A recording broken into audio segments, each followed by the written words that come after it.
Hello everyone, good evening, नमस्कार। Dear aspirants, previous class में हम लोगों ने 25 क्वेश्चंस कंप्लीट किए। उसके बाद हम लोगों ने 11 AM वाली क्लास में भी 25 क्वेश्चंस कंप्लीट किए, है ना। तो हम लोगों ने प्रीवियस ईयर क्वेश्चन पेपर से टोटल 50 क्वेश्चन कंप्लीट कर लिए हैं एंड उसके नेक्स्ट के क्वेश्चन देखेंगे हम लोग 51 से 75 तक, ठीक है। सो चलिए स्टार्ट करते हैं। आई होप आपने प्रीवियस वीडियोस को अच्छे से देखा होगा और सारे क्वेश्चंस आपने सॉल्व किए होंगे। मॉर्निंग की क्लास में एक क्वेश्चंस रॉन्ग हुआ था, है ना, यानी कि उसका आंसर हमने गलत बता दिया था आपको। प्लीज़ करेक्ट कर लीजिए। Literally sorry for this mistake. Question number 38, जिसमें हमने आपको बोर बॉडीज 0 बताया था, लेकिन हमने ये आपको टर्नर सिंड्रोम के केस के बारे में बताया था, ठीक है। टर्नर सिंड्रोम, लेकिन आपसे यहाँ पर डाउन सिंड्रोम पूछा गया था, ठीक है, डाउन सिंड्रोम के बारे में। तो हम इसे करेक्ट कर लेते हैं। डाउन सिंड्रोम में क्या होता है, 21 क्रोमोसोम में एन्यूप्लॉइडी देखने को मिलती है। 21 क्रोमोसोम की एक एक्स्ट्रा कॉपी आ जाती है, जिससे क्या होता है, नॉर्मली हमारे पास 46 क्रोमोसोम होते हैं, तो 46 में 21 की एक कॉपीज एक्स्ट्रा आ जाती है, जिससे हमको डाउन सिंड्रोम में 47 क्रोमोसोम देखने को मिलते हैं, ठीक है। तो ये 21 क्रोमोसोम की ट्राइसोमी का केस है, ट्राइसोमी।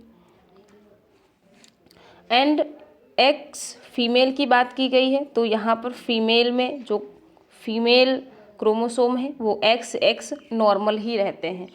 तो अब यहाँ से हम बोर बॉडी फाइंड आउट कर लेंगे। हमने आपको बताया था number of barr bodies, number of barr bodies equal to number of X chromosome -1। तो डाउन सिंड्रोम का 47 XX है, ठीक है। तो यहाँ पर X क्रोमोसोम कितने हैं, 2 -1, तो बोर बॉडी हमारे पास आ जाएगी 1। तो Down syndrome, female Down syndrome में बोर बॉडीज कितनी होगी, 1। Correct answer option number B. Clear. लेकिन यहीं पर अगर आपसे टर्नर सिंड्रोम पूछा जाता, जो कि 45XO होता है, तो इसमें आपकी बोर बॉडीज 0 आती। क्लियर। चलिए अब हम लोग अपने क्वेश्चंस देखते हैं। 50 क्वेश्चंस कंप्लीट कर लिए थे, है ना, जिसमें हमने आपको कैंसरस सेल के बारे में बताया था। Next question, question number 51। Question ध्यान से पढ़ेंगे और आंसर करने की कोशिश करेंगे। When species name exactly repeats generic name, it is known as। जब कोई भी स्पीसीज अपने जेनरिक नेम को रिपीट करती है, तो हम इसे क्या कहते हैं, वैसिनिम, वैसियोनिम, टाटोनिम, होमोनिम या फिर सिनोनिम। होमोनिम या फिर सिनोनिम, तो हम इसे क्या कहते हैं। जैसे आपका इसका एग्जाम्पल्स की बात करें, जेनरिक नेम क्या है, नाजा, ठीक है।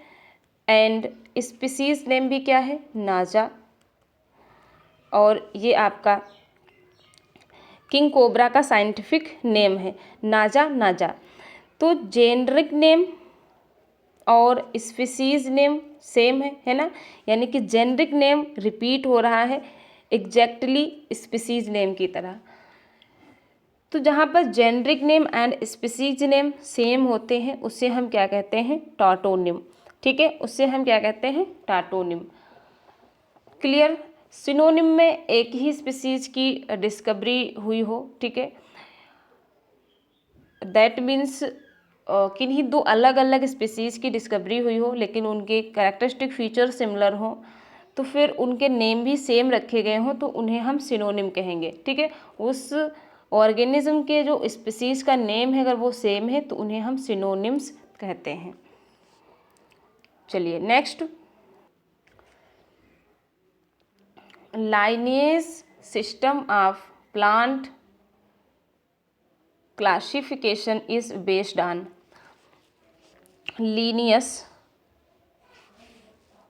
Linnaeus system of plant classification is based on. जो लीनियस ने क्लासिफिकेशन सिस्टम दिया था वो किसके बेस्ड था, मार्फोलॉजिकल एंड एनाटॉमिकल कैरेक्टर्स के बेस पर, इवोल्यूशनरी ट्रेंड्स के बेस पर, या फिर फ्लोरल कैरेक्टर के बेस पर, या फिर none of them. So correct answer option number C, floral character के बेस पर कैरोलस लीनियस ने प्लांट का क्लासिफिकेशन सिस्टम दिया था। चलिए next question, Peripatus belong to class. जो पेरीपेटस है ये किस क्लास से बिलोंग करता है, क्रस्टेशिया, ओइंकोफोरा, एरेक्निडा, या फिर none of them. So correct answer option number B, Onychophora. Onychophora से पेरीपेटस बिलोंग करता है और पेरीपेटस कनेक्टिव लिंक है आर्थ्रोपोड्स एंड एनिलिड्स, ठीक है, याद रखना आर्थ्रोपोड्स क्योंकि इसके पास जॉइंटेड लेग हैं एंड एनिलिड्स क्योंकि इसकी बॉडी में कुछ सिगमेंट्स देखने को मिलते हैं, ठीक है। तो ये कनेक्टिव लिंक है आर्थ्रोपोड्स एंड एनिलिड्स, इम्पॉर्टेंट है, याद रखना। चलिए next question, the wheel organ is found in. Wheel organ कहाँ देखने को मिलते हैं, एसिडियंस में, लैंसिलेट में, एकॉर्न वॉर्म में, या फिर स्टार फिश में। चलिए आंसर करेंगे। So correct answer option number B, lancelet में हमें व्हील ऑर्गन्स देखने को मिलता है। लैंसिलेट्स यानी कि एम्फीऑक्सस, ठीक है, एम्फीऑक्सस को हम लैंसिलेट भी कहते हैं जो कि फाइलम सिफेलोपोडा से बिलोंग करता है, सिफेलोपोडा से, ठीक है। एंड जो एसिडियंस हैं ये आपके यूरोकॉर्डेटा से बिलोंग करते हैं, यूरोकॉर्डेटा से। जो इसका एग्जाम्पल्स है आपका हार्डमानिया, ठीक है। इसकी जो एलिमेंट्री कैनाल है याद रखना यू शेप्ड की होती है, ठीक है। आपसे पूछा जाता है किसका डाइजेस्टिव सिस्टम यू शेप्ड का है तो हार्डमानिया। एक्रोन वर्म जो है ये आपके हेमीकॉर्डेट्स हैं, ठीक है, हेमीकॉर्डेट्स जैसे आपका बेलोनोग्लासस। क्लियर। चलिए next question, binomial nomenclature was discovered by. Binomial nomenclature किसने दिया था, डार्विन, लेमार्क, कैरोलस लीनियस, या फिर Cuvier. So correct answer option number C, Carolus Linnaeus ने बाइनोमियल नॉमेनक्लेचर दिया था। नेक्स्ट क्वेश्चन, पाइपा क्या है, सैलमेंडर, टोड, फ्रॉग, या फिर स्नेक। तो जो पाइपा है ये आपका एक टोड है, ठीक है। चलिए next question, catadromous migration refers to movement of fishes from. Catadromous migration है जो कि फिशेस का एक मूवमेंट है। स्पॉनिंग के दौरान ये फ्रेश वाटर से मरीन वाटर में मूव करती हैं, मरीन वाटर से फ्रेश वाटर में मूव करती हैं, डिपेंड करता है कि फ़िश का नेचर कैसा है। तो इस फिश की माइग्रेशन को हम लोग कैटाड्रोमस माइग्रेशन कहते हैं, और एक आपका होता है एनाड्रोमस माइग्रेशन। तो आपको बताना है कैटाड्रोमस माइग्रेशन में फिश कहाँ से कहाँ मूव करती है। ऑप्शन है fresh water to fresh water, fresh water to salt water, salt water to salt water, या फिर salt water to fresh water. चलिए करेक्ट आंसर बताइए। सो यहाँ करेक्ट आंसर हो जाएगा option number B, fresh water से salt water में इनका मूवमेंट क्या कहलाता है, कैटाड्रोमस, जबकि एनाड्रोमस में ये सॉल्ट वाटर से फ्रेश वाटर में मूव करती हैं। क्लियर, इसे हम एनाड्रोमस कहते हैं, एनाड्रोमस। और ये मूवमेंट ये अपनी स्पॉनिंग के दौरान शो करती है, यानी कि जब इन्हें एग प्रोड्यूस करने होते हैं उस टाइम। चलिए next question, fossil of Archaeopteryx, fossil of Archaeopteryx was discovered by, Archaeopteryx का फॉसिल किसने डिस्कवर किया था, एच स्पेंसर, ई हैकेल, या फिर एंड्रीज वैगनर, या फिर B Kurien. Correct answer option number C, Andreas Wagner ने एरेक्योप्टेरिस का फॉसिल्स डिस्कवर किया था। चलिए next question, renal portal system is absent in, renal portal system किसमें एब्सेंट होता है। आपके दो पोर्टल सिस्टम होते हैं, एक रीनल पोर्टल सिस्टम और एक आपका hepatic portal system. Portal system क्या होते हैं, जो आपके गैस्ट्रो इंटेस्टाइन से, ठीक है, आपके डाइजेस्टिव सिस्टम से रीनल यानी कि किडनी से अटैच हो, किडनी के लिए ट्रांसपोर्ट सिस्टम बना रहे हो, और हिपैटिक पोर्टल सिस्टम में गैस्ट्रो इंटेस्टिनल से डायरेक्टली लीवर से सिस्टम अटैच हो, ठीक है। तो इसे हम रीनल पोर्टल या फिर हिपैटिक पोर्टल सिस्टम कहते हैं। आपसे पूछा गया है रीनल पोर्टल सिस्टम कहाँ पर एब्सेंट होता है, in amphibians, in reptiles, in aves, या फिर in mammals. Correct answer option number D, mammals में रीनल पोर्टल सिस्टम एब्सेंट होता है, एवीज में रिड्यूस्ड होता है। एवीज में आपका वेस्ट्यूज है, ठीक है, इसके केवल आपको अवशेष देखने को मिलेंगे, तो यहाँ पर वेस्टिब्यूल्स है। रेप्टाइल्स में रीनल पोर्टल सिस्टम रिड्यूस्ड होता है, एंड एम्फीबियंस में और फिशेस में ये वेल डेवलप होता है, ठीक है, एंड फिशेस में ये वेल डेवलप्ड होता है। क्लियर, सो correct answer option number D, mammals में रीनल पोर्टल सिस्टम एब्सेंट होता है, जबकि hepatic portal system well developed होता है इन मैमल्स। चलिए next question, pectin is found in the I of, pectin किसकी आई में प्रेजेंट होता है, फिशेस, फ्रॉग्स, स्नैक्स, या फिर birds. So correct answer option number D, birds की आई में पेक्टीन प्रेजेंट होता है। चलिए next question, herpetology is the study of, herpetology study किसकी स्टडी को कहते हैं, fishes and amphibians, amphibians and reptiles, reptiles and birds, या फिर birds and mammals. Correct answer करने की कोशिश करेंगे आप। तो correct answer amphibians and reptiles की स्टडी को हम हर्पिडोलॉजी कहते हैं। Next question, which of the following animals respire through book lungs.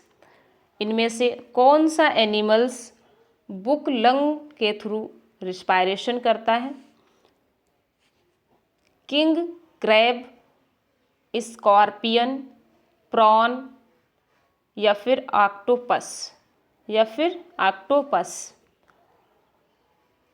So correct answer option number B, scorpion में बुक लंग्स प्रेजेंट होते हैं जिससे कि ये रिस्पायरेशन करती है। चलिए next question.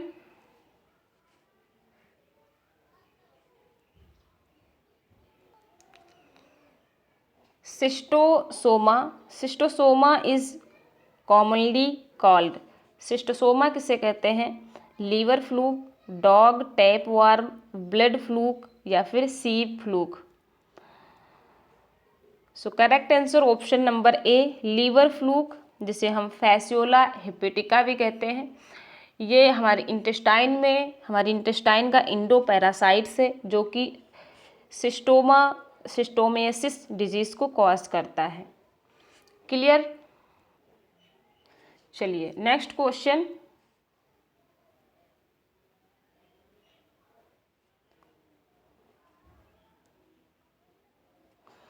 Match list first, list second and select the correct answer. List first को लिस्ट सेकेंड से मैच करना है। Ruscus, euphorbia, acacia and mess, और उससे रिलेटेड रूट्स दी गई हैं तो आपको बताना है ये स्ट्रक्चर्स या ये रूट्स किस में प्रेजेंट होती हैं। तो रस्कस में जो है क्या प्रेजेंट होता है? दैट इज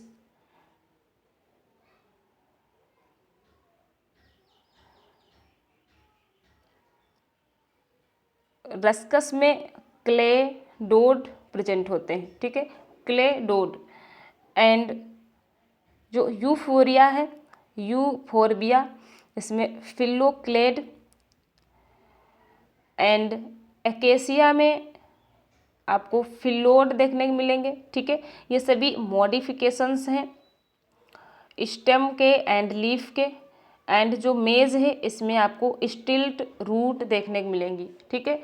इस तरीके से आपने देखा होगा मेज में रूट्स प्रेजेंट होती हैं, ठीक है, और इसका ये मेन स्टेम है, ये लीव्स हैं, ठीक है। तो मेज में ये जो रूट्स प्रेजेंट हैं इनको हम स्टिल्ट रूट कहते हैं जो कि प्लांट्स को एक्स्ट्रा सपोर्ट प्रोवाइड करते हैं। तो आप मैच कर लेंगे ए फर्स्ट के साथ, बी थर्ड, ठीक है, C 2, D 4। So correct answer option number B. चलिए next. Colchicine leads to polyploidy by. Colchicine को हम पॉलीप्लॉइडी कॉज करने के लिए यूज़ करते हैं। तो कॉल्चिसीन क्या करता है? अरेस्टिंग स्पिंडल फॉर्मेशन या फिर splitting of the chromosome, replicating the chromosome या फिर अनपेयरिंग ऑफ क्रोमोसोम। तो जब हम कॉल्चिसीन को यूज़ करते हैं ड्यूरिंग सेल डिवीजन, तो कॉल्चिसीन क्या करता है? स्पिंडल फॉर्मेशन को अरेस्ट कर लेता है। तो करेक्ट आंसर ऑप्शन नंबर ए।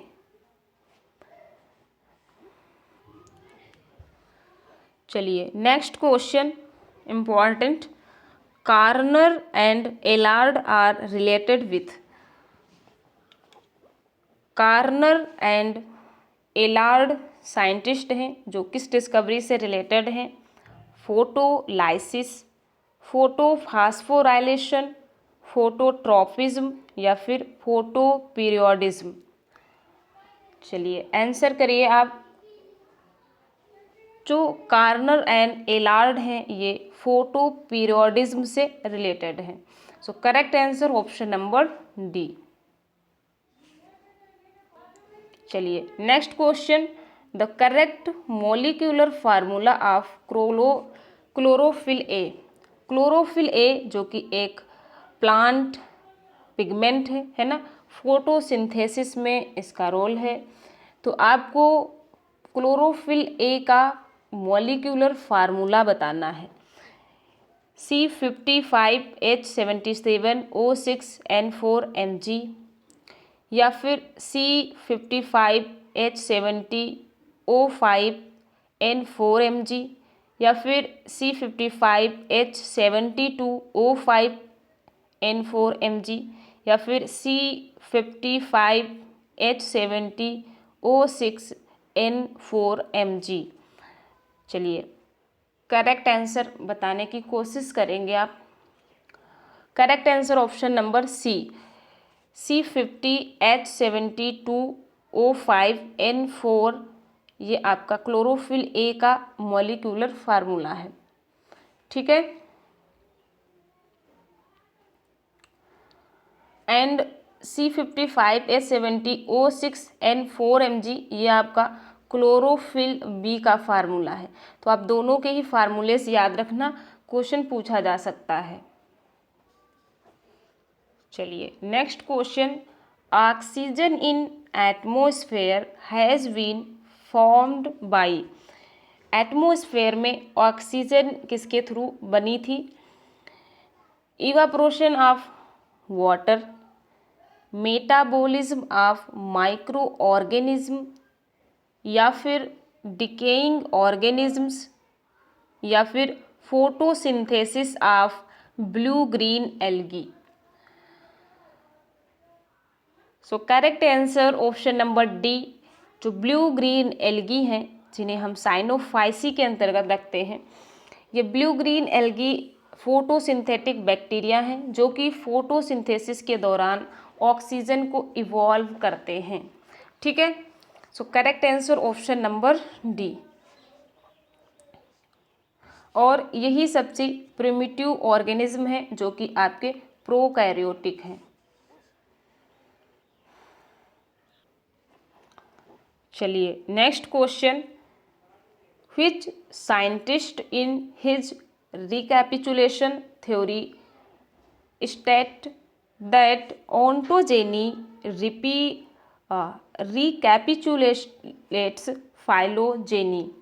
किस साइंटिस्ट ने रिकैपिचुलेशन की थ्योरी दी थी और उन्होंने कहा था ओंटोजेनी रिकैपिचुलेट्स फाइलोजेनी, यानी कि जितने भी न्यू ऑर्गेनिज्म हैं, जितने भी एम्ब्रियो हैं, वो सभी अपने एंसेस्टर के कैरेक्टर्स को रिपीट करते हैं। ठीक है, अर्नेस्ट हैकल, लुइस पास्चर या फिर कार्ल्स चार्ल्स डार्विन या फिर S L. Miller. So correct answer option number A, Ernest Haeckel ने रिकैपिचुलेशन थ्योरी दी थी और उन्होंने कहा कि जितने भी एम्ब्रियो हैं वो अपने एंसेस्टर के कैरेक्टर्स को रिपीट करते हैं। जैसे एम्ब्रियो में टेल का होना है ना, उसके बाद एडल्ट में टेल डिजनरेट हो जाती है अगर केस मैमल्स में। ठीक है, तो क्या कर रहा है, एम्ब्रियो जो है वो अपने एंसेस्टर के कैरेक्टर्स को रिपीट करता है। चलिए next, poisonous substance found in nematocyst of hydra is. Hydra में निमेटोसिस्ट प्रेजेंट होती हैं जिन्हें हम दंश कोशिकाएं कहते हैं। ये इनका ऑफेंस ऑर्गन होती हैं। ठीक है, जिससे इसके साथ साथ ये प्रे को किल भी करते हैं। तो जो नेमेटोसिस्ट हैं ये पॉइजनस सब्सटेंसेस को सिक्रीट करते हैं। तो वो पॉइजनस सब्सटेंस क्या है? हेप्नोटॉक्सिन, हिमैटिन, हिपैरिन या फिर थ्रोम्बिन।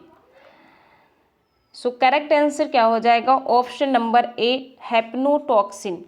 हेप्नोटॉक्सिन एक पॉइजनस सब्सटेंस है जो कि निमेटोसिस्ट से सिक्रीट होता है, निमेटोसिस्ट की सेल से। क्लियर? चलिए next question, which are the following infests the snail in the life cycle of Fasciola. Fasciola की लाइफ साइकिल में जो स्नेल में कौन सी होस्ट देखने को मिलती है? फैसियोला हिप्पिटिका की। सर्केरिया, रेडिया, मिरासीडियम या फिर metacercaria. So correct answer option number C, miracidium larval stage जो है ये स्नेल होस्ट में देखने को मिलती है, ठीक है, जो कि फैसियोला हिप्पिटिका की लार्वल स्टेज है। चलिए नेक्स्ट, साइनोफेजी, ठीक है, cyanophage from India were discovered for the first time. Cyanophage को किसने डिस्कवर किया था? जिसे हम PPL1 भी कहते हैं, ठीक है। साइनोफेगी जिसको डिस्कवर किया था, तो फर्स्ट साइनोफेगी क्या थी? PPL1। किसने डिस्कवर किया था?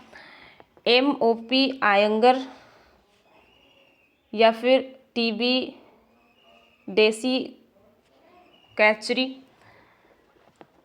Aryan Singh and PL Singh, GS विक्रांतम या फिर PK डे।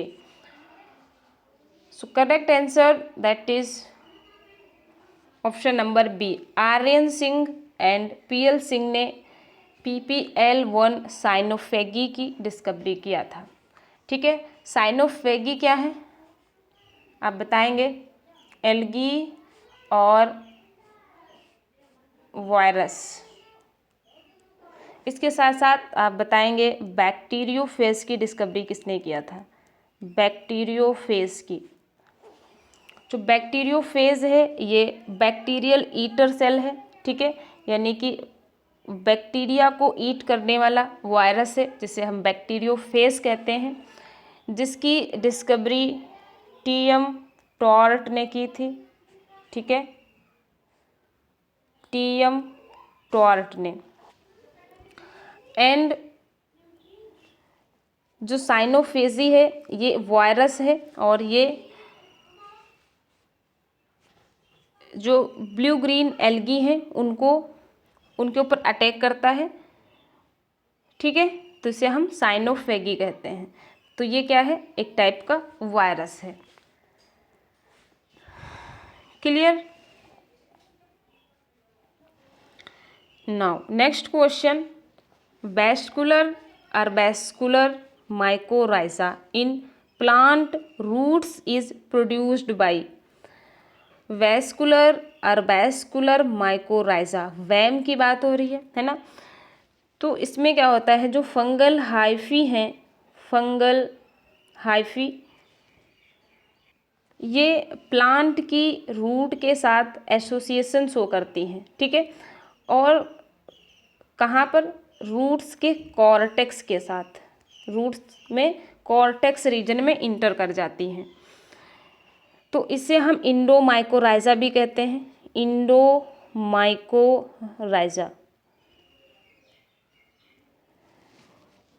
तो ये किस प्लांट के साथ एसोसिएशन करती हैं? ग्लूमस, ट्यूबर, बोलेटस, इलेफोमाइसिस। चलिए आंसर करिए। तो जो ग्लूमस प्लांट होता है उसके रूट के कॉर्टेक्स के साथ फंगल हाइफी एसोसिएशन कर लेती हैं, सिम्बायोटिक एसोसिएशन शो करती हैं। इसी को हम इंडोमाइकोराइजा या फिर वैसिकुलर अर्बैस्कुलर माइकोराइजा कहते हैं। क्लियर? और अगर एक्टोमाइकोराइजा की बात करें तो एक्टोमाइकोराइजा में जो फंगल हाइफी हैं वो साइकस प्लांट की कोरेलॉयड रूट्स के साथ एसोसिएशन शो करते हैं, कोरेलॉयड रूट्स के साथ एसोसिएशन शो करते हैं। तो ये रूट की एपिडर्मिस के साथ एसोसिएशन शो करते हैं, इसलिए हम इसे एक्टोमाइकोराइजा कहते हैं। क्लियर? चलिए next question, items is obtain from litmus, please correct this. Litmus paper, जो लिटमस पेपर होते हैं, है ना, जो लोग हम लोग केमिस्ट्री में यूज़ करते हैं, ये बेस एंड एसिड को चेक करने के लिए यूज़ करते हैं, यानी कि ये आपके बफर होते हैं। तो जो लिटमस पेपर है ये हम लाइकेन में किस स्पीसीज से ऑब्टेन करते हैं? लाइकेन की, लाइकेन कैल्केरिया, लाइकेन लोबारिया, या फिर लाइकेन रोसेला, या फिर lichen Usnea. Correct answer option number C, Roccella से हम ऑब्टेन करते हैं लिटमस पेपर। चलिए next question, the most stable RNA is the cell is. Cell में जो RNA प्रेजेंट है ना, राइबोसोमल RNA, HNRNA, जिसे हम इमेच्योर RNA भी कहते हैं, transfer RNA and messenger RNA। तो इनमें से सबसे ज़्यादा मोस्ट स्टेबल RNA कौन सा होता है? That is ribosomal RNA। And least stable कौन सा RNA होता है? That is transfer RNA। Messenger RNA में जेनेटिक कोड की इंफॉर्मेशन होती है, जो कि प्रोटीन सिंथेसिस के दौरान, ट्रांसलेशन के दौरान इसे यूज़ किया जाता है। ठीक है, तो करेक्ट आंसर क्या हो गया आपका? Option number A. Option number A is correct. So dear students, आज की क्लास के थे ये आपके 75 क्वेश्चंस, है ना। नेक्स्ट क्लास में हम लोग रेस्ट ऑफ क्वेश्चन सॉल्व करेंगे। So thank you so much everyone. और इसी तरीके से आप प्रीवियस ईयर के क्वेश्चन पेपर हमारे साथ सॉल्व करते रहिए और अपनी प्रिपरेशन को बूस्ट करते रहिए। ठीक है, तो जुड़ जाए हमारे चैनल से और ऐसे ही इम्पोर्टेंट क्वेश्चंस को आप सॉल्व करें। और अगर आप PDF ऑब्टेन करना चाहते हैं विथ आंसर या विदाउट आंसर, तो आप एक्टिव एग्ज़ाम 91 टेलीग्राम पर सर्च करेंगे तो आपको मिल जाएगा, वहाँ से आप PDF डाउनलोड कर सकते हैं। ओके, मिलते हैं नेक्स्ट क्लास में। Thank you so much everyone.